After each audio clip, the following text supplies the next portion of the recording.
You were on your way home when you died. It was a car accident.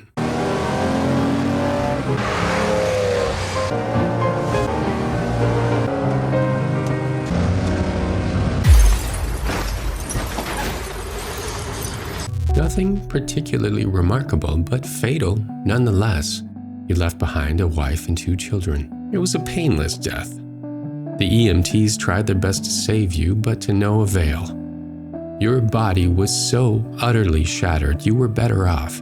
Trust me. And that's when you met me. What happened? You asked. Where am I? You died, I said, matter-of-factly. No point in mincing words. There was a truck, it was skidding. Yep, I said. I died? Yep. But don't feel bad about it. Everyone dies, I said. You looked around. There was nothingness. Just you and me. What is this place, you asked? Is this the afterlife? More or less, I said. Are you God, you asked? Yep, I replied. I'm God. My kids, my wife, you said. Well, what about them? Will they be all right? That's what I like to see, I said. You just died and your main concern is for your family. That's good stuff right there. You looked at me with fascination. To you, I didn't look like God. I just looked like some strange, weird fish. Don't worry, I said. They'll be fine. Your kids will remember you perfect in every way. They didn't have time to grow contempt for you. Your wife will cry on the outside, but will be secretly relieved. To be fair, your marriage was falling apart. If it's any consolation, she'll feel guilty for feeling relieved. Oh, you said. So what happens now? Do I go to heaven or hell or something? Neither, I said. You'll be reincarnated. Oh, you said. So the Hindus were right. All religions are right in their own way. Walk with me. You followed along as we strode through the void. Where are we going? Nowhere in particular, I said. It's just nice to walk while we talk. So what's the point then? You asked. When I get reborn, I'll just be a blank slate, right? A baby. So all my experiences and everything I did in this life won't matter. Not so, I said. You have within you all the knowledge and experience of all of your past lives. You just don't remember them right now. I stopped walking and took you by the shoulders. Your soul is more magnificent, beautiful, and gigantic than anything you could possibly imagine.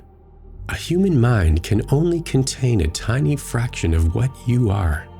It's like sticking your finger in a glass of water to see if it's hot or cold. You put a tiny part of yourself into the vessel, and when you bring it back out, you've gained all the experience it had. You've been in a human for the last 48 years, so you haven't stretched out yet and felt the rest of your immense consciousness. If we hung out here long enough, you'd start remembering everything. But there's no point in doing that between each life. How many times have I been reincarnated then? Oh, lots. Lots and lots. And in lots of different lives, I said. This time around, you'll be a Chinese peasant girl in 540 AD. Wait, what? You stammered. You're sending me back in time? Well, I guess technically, time as you know it only exists in your universe. Things are different where I'm from. Where are you from? I come from somewhere else. And there are others like me. I know you'll want to know what it's like there, but honestly, you wouldn't understand. Oh, you said, a little let down. But wait, if I get reincarnated to another place in time, I could have interacted with myself at some point. Sure, happens all the time. And with both lives only aware of their own lifespan, you don't even know it's happening. So what's the point of it all? I looked you in the eye. The meaning of life, the reason I made this whole universe is for you to mature.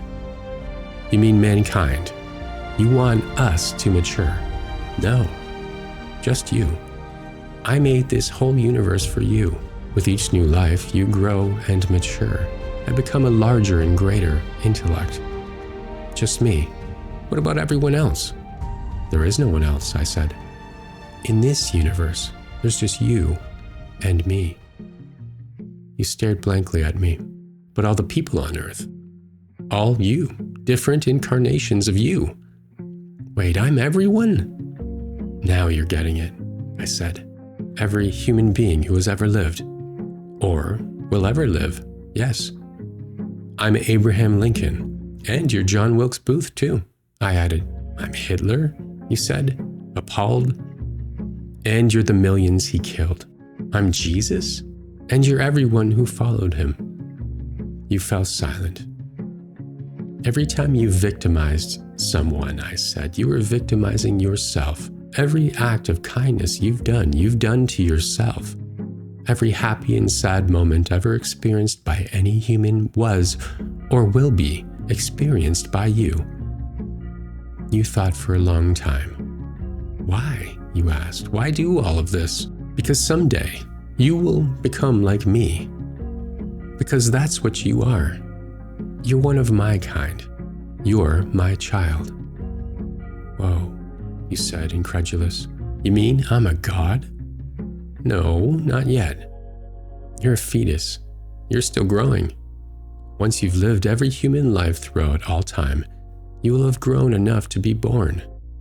So the whole universe, you said, it's just an egg, I answered. Now it's time for you to move on to your next life. And I sent you on your way.